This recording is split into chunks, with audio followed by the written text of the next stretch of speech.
और इसको मैं छोड़ने वाला नहीं, और इसको मैं छोड़ने वाला नहीं। जहां भी मुझे मौका मिला, जो इस देश को चलाते हैं, किसान, मजदूर, गरीब लोग खून पसीना देकर चलाते हैं, जहां भी मुझे दिखाओ उनके बैंक अकाउंट में पैसा डालो। मोदी जी आपकी 24 घंटा रिस्पेक्ट करें, मगर 24 घंटा आपके जेब में से पैसा निकलता जाए तो सम्मान हो सकता है, मगर भूखे मर जाए। तो सम्मान की जगह है, मगर मेरे लिए उतना ही जरूरी सवाल कि हमारे गरीब लोगों के जेब में उनके बच्चों के शिक्षा के लिए, स्वास्थ्य के लिए, भविष्य के लिए बैंक अकाउंट में कितना पैसा है। सीधी सी बात। भारत जोड़ो यात्रा के बाद पेश है विजय संकल्प यात्रा। राहुल गांधी की अलग अलग यात्राओं से कांग्रेस को जो मजबूती मिली, उससे हरियाणा के विधानसभा चुनाव में चौंकाने वाला रिजल्ट भी सामने आ सकता है।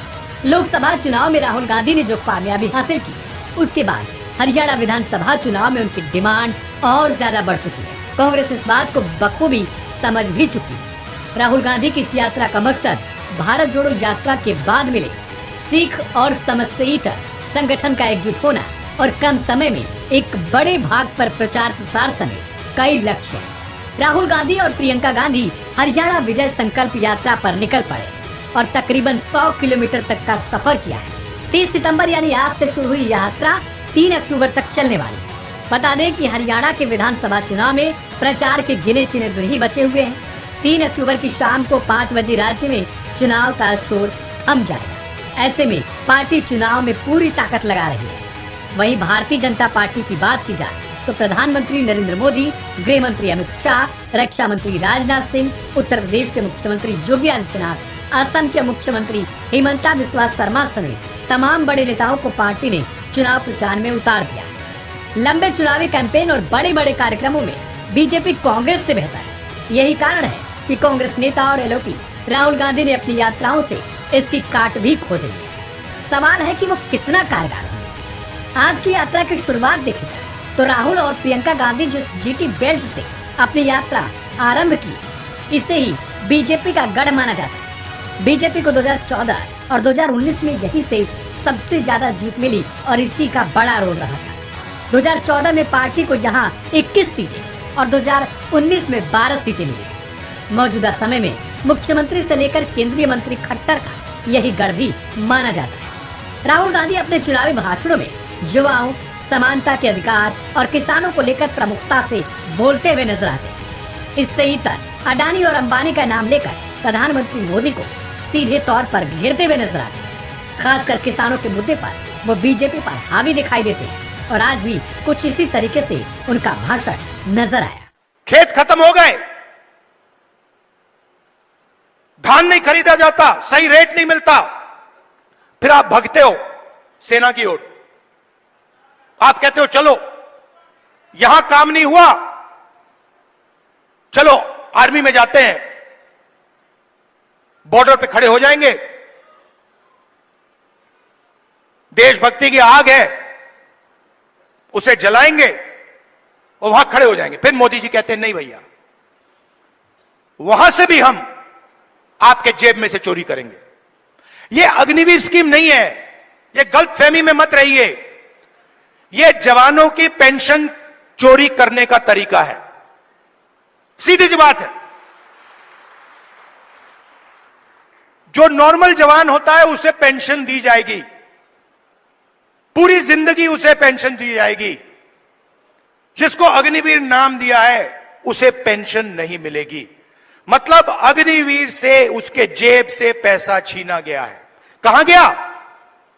अदानी जी की जेब में। हम चाहते हैं कि महंगाई भी कम हो, मगर जैसे अंबानी अदानी के बैंक अकाउंट में पैसा खटाखट खटाखट खटाखट जा रहा है, वैसे ही आपके बैंक अकाउंट में पैसा खटाखट खटाखट खटाखट आए। कांग्रेस पार्टी के काम देखो, जमीन अधिग्रहण बिल, किसको फायदा हुआ? अरबपतियों को फायदा हुआ, किसानों को फायदा हुआ।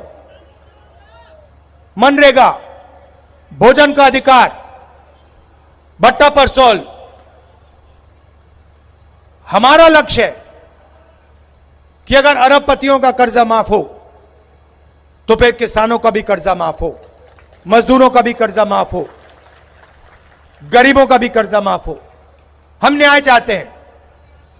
हमारा कहना है कि ठीक है भैया, अगर उनका करना है तो फिर इनका भी करो। अगर इनका नहीं कर रहे हो फिर उनका नहीं करो।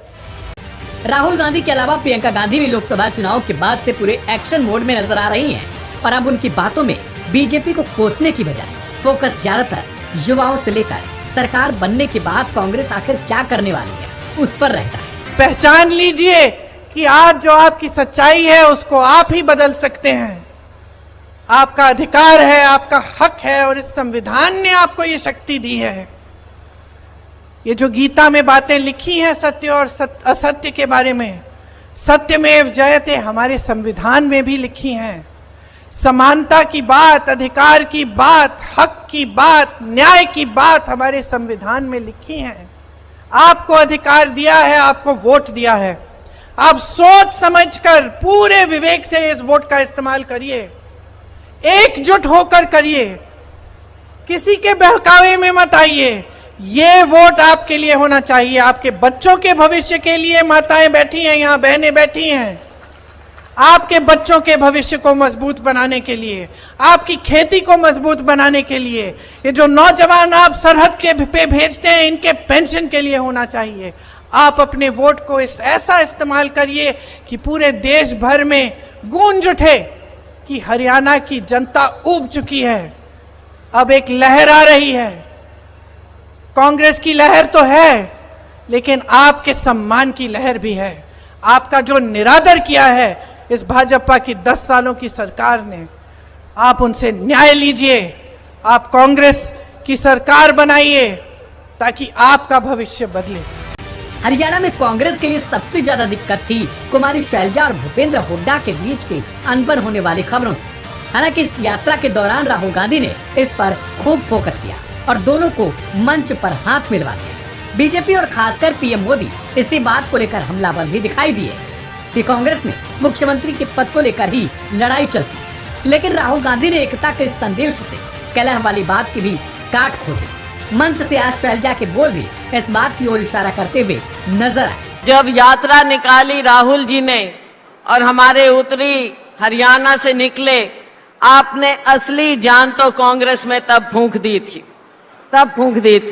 और ये सभी लोग रात रात को वहां पर बैठकर सुबह 5 बजे से आपका इंतजार कर रहे थे। राहुल जी 2 घंटे का केवल आपका वहां से यात्रा से गुजरना था, लेकिन आप एक जान डाल गए थे पूरे हरियाणा में।